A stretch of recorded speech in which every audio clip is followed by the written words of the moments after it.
CNN Chile y 3xI presentan Pares Impares. Todos la queremos, la añoramos, la nombramos, es de alguna forma un objeto de deseo, algo que pretendemos lograr en la vida, y es tener una sociedad que en su centro haya conquistado ese lugar en que confiamos unos a otros. La confianza es algo que se nos ha ido escapando entre los dedos a medida que pasa y se desarrolla el siglo, porque es cada vez más esquivo de acuerdo a distintos estudios que se han realizado a través del mundo, ¿no? A las personas nos está costando mucho confiar en las instituciones, entre nosotros mismos y en que podamos construir un futuro común. Sin embargo, es un elemento clave para lograrlo. ¿Cómo podemos destrabar este problema? ¿Cómo podemos abrir las posibilidades y los caminos hacia sociedades que confíen más?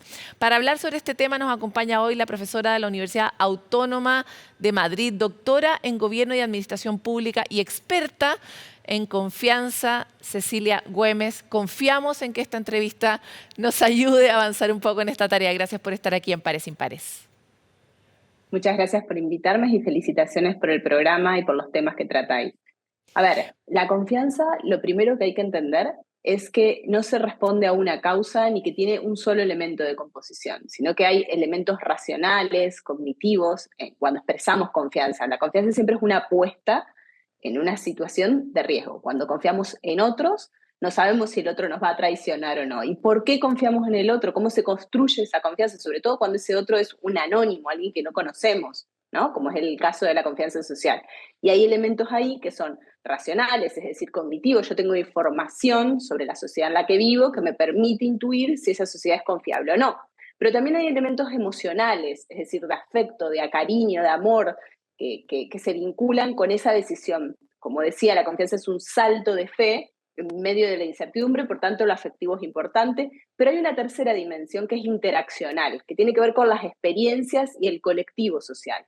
Por tanto, cuando confiamos, también tenemos en cuenta lo que el resto de las personas percibe sobre esa sociedad en sí misma y las propias experiencias que hemos tenido en el pasado, si nos han traicionado muchas veces, qué tipo de personas nos ha traicionado, qué tipo de grupo social. Entonces, cuando hablamos de confianza y cómo recuperar la confianza, lo primero que tenemos que tener en cuenta es que es muy complejo el fenómeno en sí mismo y por tanto es muy difícil de promover. No es como si todos los problemas sociales son complejos por naturaleza, ¿no? Pero si yo digo, bueno, tengo desempleo, es muy fácil. Yo digo, bueno, puedo crear empresas públicas o potenciar la empresa privada para que contrate personas. O sea, yo puedo dirigir esfuerzos desde lo público para solucionar el problema del desempleo, por ejemplo. A ver, déjame. No. Definitivamente no, por eso estamos hablando tanto de este tema. Entonces quisiera dividir tu respuesta en fases, ¿no? Hablemos primero de este acto de fe. Cuando lo mencionabas me acordaba yo de la teoría de la gracia, ¿no? Que es cómo la Iglesia ha estudiado cómo la fe entra en el corazón de las personas a lo largo de la historia de la Iglesia. Y me gustaba mucho la idea de muchos teóricos que decían: uno nunca va a poder acceder a la fe si no se dispone a la fe. Entonces pasa algo parecido con la confianza. Tenemos que disponernos a confiar, pensando en el rol que nos toca, por ejemplo, a los ciudadanos, para que la confianza entre en nuestras sociedades. Primera pregunta.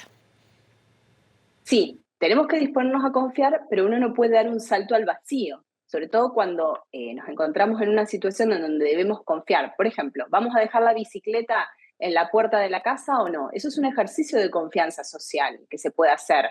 Pero claro, uno cuando deja la bicicleta sabe, bueno, si me la roban, o sea, hay muchas probabilidades de que me la roben, yo me quedo sin bicicleta, no tengo cómo volver a casa, no tengo cómo ir al trabajo. Quiero decir, hay una disposición a confiar que tiene que estar de alguna manera cimentada en ciertas garantías que te dé el entorno.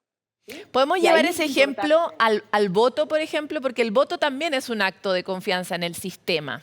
¿Qué tipo de garantías debiera darnos, por ejemplo, ese acto? En Chile la gente vota bastante, eso es raro en muchos países de América Latina. Entonces, quisiera entrar ahí. ¿Qué tipo de confianza nos debería devolver el sistema para que confiemos en que votar es algo importante, por ejemplo, para la democracia? En el caso del voto, que es una confianza política, ya no es confianza social, estamos confiando, como bien decías, en el sistema, ¿no? Ahí la forma en que te lo debe devolver es con transparencia, con rendición de cuentas, siguiendo los programas electorales que se planteó el partido que ha ganado, llegando a alianzas para solucionar, ocupándose de problemas concretos y realmente importantes en la agenda. Eso es la confianza más política, que es diferente a la confianza social. Me encanta la distinción que hace. Si volvemos a la confianza social, con un ejemplo que no sea tan concreto, porque me imagino que tú verás en cómo los distintos países de América Latina están compartiendo una crisis de seguridad muy alta. Entonces, el robo de la bicicleta puede ser algo muy fácil en lo que muy pocos estemos confiando hoy día. Pero, ¿qué otros actos de confianza social podrían requerir este acto de voluntad? No sé, pienso tal vez en ser parte de un comité del barrio, o ¿qué otro tipo de participaciones de ese tipo podrían ayudar?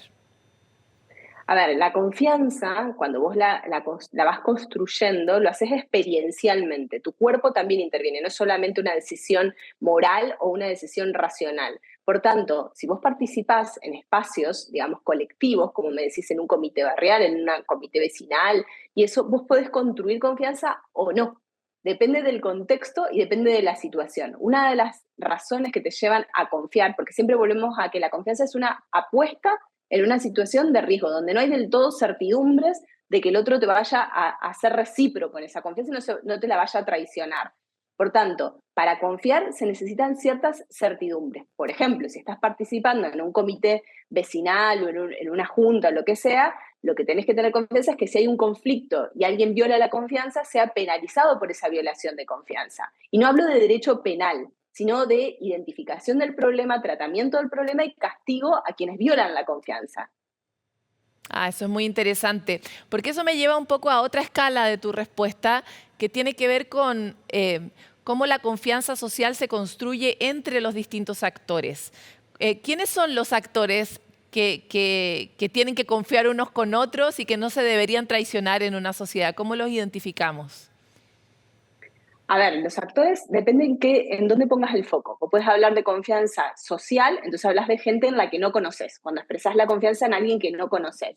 O confianza política, o confianza vecinal, interpersonal. Son distintos focos que vos podés poner en la confianza. Ahora, cuando hablas de confianza social o política, como hablabas antes, lo más importante es que no te falle, por ejemplo, el Estado. Nosotros hemos hecho varias investigaciones y hemos probado en distintas regiones, en Latinoamérica, en África y en Europa, cómo la eficacia del Estado a la hora de perseguir y castigar a quienes violan la confianza es un elemento clave para garantizar la confianza. Si una persona piensa que en caso de ser traicionada nada va a pasar y todo va a permanecer igual, lo que hace es por defecto desconfiar, porque no tiene ningún tipo de certidumbre hacia futuro, digamos, y se tiene que autoproteger, sobre todo si sos de un sector, por ejemplo, vulnerable, ¿no? Tenés miedo que si te traicionan pierdas todo, pero también si estás en un sector alto, porque tampoco querés perder, digamos. Entonces también es una forma de protegerse. Por eso es muy difícil en sociedades latinoamericanas, no solo en Chile, sino en cualquiera de la región,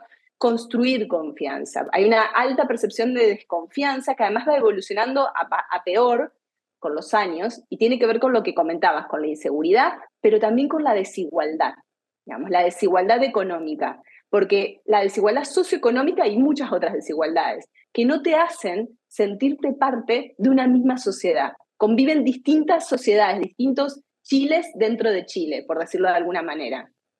Sí, eso lo vivimos o sea, Chile es uno de los países más desiguales de la OCDE, de hecho. Tenemos varios top de línea en ese tipo de récords que no necesariamente nos enorgullecen. Y eso me llevaba a otra siguiente pregunta, porque Chile está en este momento viviendo una crisis muy grave en relación a la confianza en instituciones públicas como el Poder Judicial, pero también en la empresa privada a propósito de un gran escándalo que ha removido mucho nuestra vida común, que es un caso en el que se revela que esa desigualdad económica también tiene un correlato en desigualdad de acceso a posibilidades, por ejemplo, de administrar la justicia, ¿no? Entonces, para Latinoamérica, ¿cómo han visto ustedes que han investigado tan profundamente este tema que se puede abordar de una manera directa, clara, resolutiva, este tipo de escándalos para poder recuperar algo, las riendas de lo que supone este caos cuando se desatan estos escándalos? Bueno, eso es interesante de aclarar. Uno puede haber perdido la confianza por un evento o un hecho, que ha habido, por ejemplo, un escándalo, un abuso, una traición, ya sea política, sexual, en una empresa, ¿no? Entonces, lo que se han estudiado desde las teorías de las organizaciones es que ante esos episodios que rompen la confianza, presuponiendo que antes existía confianza, sucede algún hito y se quiebra la confianza, la forma de recuperar la confianza es seguir ciertos protocolos. Lo primero es asumir de forma rápida el evento, no negarlo, no silenciarlo, no ignorarlo. Pero además, no solo asumirlo, sino hacer investigaciones pertinentes, honestas y transparentes sobre ese evento, identificar a quienes han fallado, dónde está el fallo, castigar a quienes han fallado y elaborar protocolos para evitar que eso se vuelva a repetir. Digamos, esos son más o menos lo que la mayoría de los autores en teoría de las organizaciones y sobre todo con las empresas ha estudiado. Empresas muy grandes internacionales que han tenido casos de corrupción o de abusos o de mala producción. Ha habido, la forma es más o menos eso. Y se une la idea de pedido de disculpas rápido a los afectados por la violación de confianza con indemnizaciones materiales. Pero también aquí de nuevo hay que combinar lo material con lo simbólico. Eso es cuando hablamos de empresas, por ejemplo, o de instituciones públicas que contaban con confianza y la pierden. Distintos son instituciones que nunca tuvieron mucha confianza, donde había más bien apatía. Los poderes judiciales en América Latina, como bien decías, que no es solo el caso de Chile, sino en general en la región hay una crisis de confianza. Por eso México, por ejemplo, se está planteando una reforma judicial, pero también se habla de los FER en otros estados, como Argentina. Digamos, la cosa es distinta porque nunca existió del todo una confianza en el Poder Judicial, porque siempre se creyó que era desigual la aplicación de la ley. Es decir, la ley no regía por igual. Y esto volvemos al tema de la desigualdad, que no es un problema solo de Chile, sino también de Brasil, por ejemplo, que tiene escandalosos datos de desigualdad y del resto de los países de América Latina. O sea, y más que reparar es construir, casi de cero, Exacto. ¿no? Es como reproponer una idea de justicia. Me gustaría llevarte a algo que es un poquitito más homeopático. Tú has hecho varias investigaciones sobre la percepción que tenemos los ciudadanos respecto de la burocracia o de los burócratas, de las personas que trabajan en el Estado, cuánto confiamos en ellos y que incluso a veces ocupamos burócratas solamente como un adjetivo descalificativo, más que como una descripción de una función, ¿no? Y me encantaría saber qué puede hacer el Estado para combatir esa percepción con acciones, por supuesto, dado que igual necesitamos al Estado mucho para poder resolver los problemas centrales de la complejidad social hoy día. Y sobre todo para generar prestaciones públicas sociales, la salud, la educación, todo eso está a cargo de los estados en la mayoría de las sociedades modernas. Entonces, acá hay varias teorías de cómo reconstruir la confianza en la burocracia, que como bien decía, se usa como un insulto, ¿no? Y yo siempre cuento la anécdota de Mafalda, que es un cómic que la mayoría de las personas en América Latina conoce. Amamos. La tortuga es la que se llama. La tortuga se llama burocracia, digamos, es bien simbólico, ¿no? Esto. Bueno, entonces, ¿cómo se recupera la confianza en las burocracias? Hay varias maneras. Se habla de las políticas de gobierno abierto, es decir, de transparencia, rendición, mejorar la comunicación de lo que hace la administración pública para que la sociedad se entere realmente de lo que hace, porque muchas veces se da por hecho y no se sabe todo lo que hay detrás hasta que llega una crisis como la del COVID. Entonces, la sociedad se entera de que los sanitarios son muy importantes y que hacen muy bien su trabajo y que tienen pocos recursos y demás, ¿no? Eso por un lado, comunicar mejor lo que se está haciendo y cómo se está haciendo, ¿no?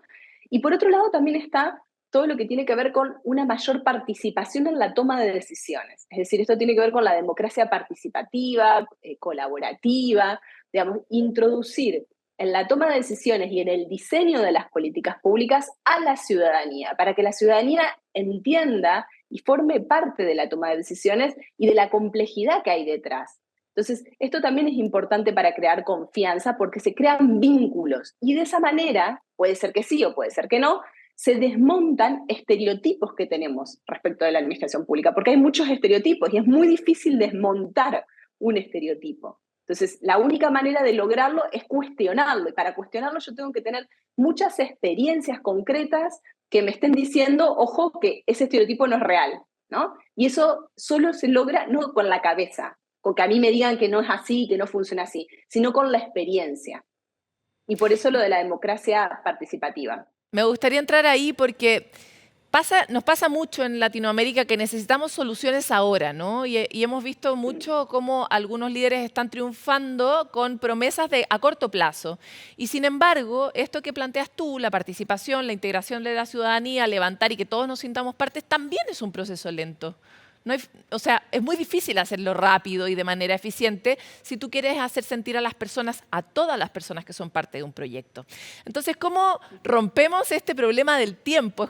Es como paradojal, porque estamos en sociedades que están buscando resultados inmediatos, pero cuyo proceso de construcción para una mejor sociedad requiere algo que es tiempo y actitudes que van a ir sembrando eso a lo largo del tiempo. Entonces, ¿cómo se resuelve ese problema? Es muy difícil de resolver porque, tal como estás diciendo, vivimos en tiempos, como dicen los sociólogos, de aceleracionismo. Es decir, todo es acelerado y todo lo queremos ya, ahora, ¿no? Entonces, tenemos una tendencia individual y social de quererlo todo solucionado. Pero el problema es que es como el amor. Uno no puede construir amor de un día para el otro, ni de una mañana para la otra, hacia personas que conoce como hacia personas que no conoce. No puede construir algo afectivo ni una confianza. Entonces, lamentablemente, el tiempo no se puede acortar. No existe, o por lo menos no se conoce, herramientas que sean tan rápidas. Ahora, que hay políticas públicas y cosas que se pueden hacer con un tiempo manejable, como más transparencia, más rendición de cuenta, introducir herramientas participativas en un corto, mediano plazo, sí, pero la confianza no se va a crear en un día, sobre todo en sociedades tan desconfiadas como las nuestras, que tienen esa desconfianza, incluso uno podría rastrear históricamente, que tiene que ver con la construcción de nuestros estados-nación. Entonces no se puede desmontar eso tan fácilmente. Cecilia, siempre nos gusta cerrar dándonos a nosotros, a los ciudadanos, un rol en esta conversación, porque cuando el problema es como de la sociedad en su conjunto o de unas élites que manejan todo, uno como que ve esto con un sentimiento de mucha desesperanza, pero los ciudadanos tenemos ciertos accionables concretos que pueden transformar nuestras vidas. ¿Cuál sería tu recomendación para cerrar esta entrevista que podemos tomar los ciudadanos o ciudadanas para avanzar en la confianza social? Yo creo que no depende tanto del individuo, sino del Estado en este sentido. Entonces, lo que podemos hacer es pedirles a nuestros estados, a nuestros gobiernos, que atiendan necesidades urgentes que se vinculan con la confianza o la desconfianza, como la desigualdad.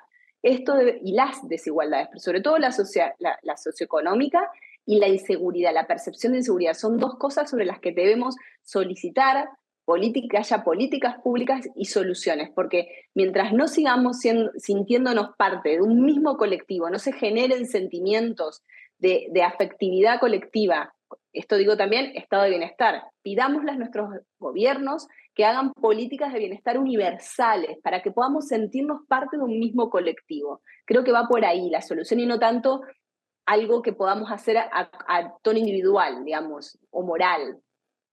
Cecilia Güemes, te quiero agradecer por tu entrevista en Pares Impares y esperamos tenerte más adelante, ojalá con sociedades más confiadas en el futuro. Ojalá, así sea.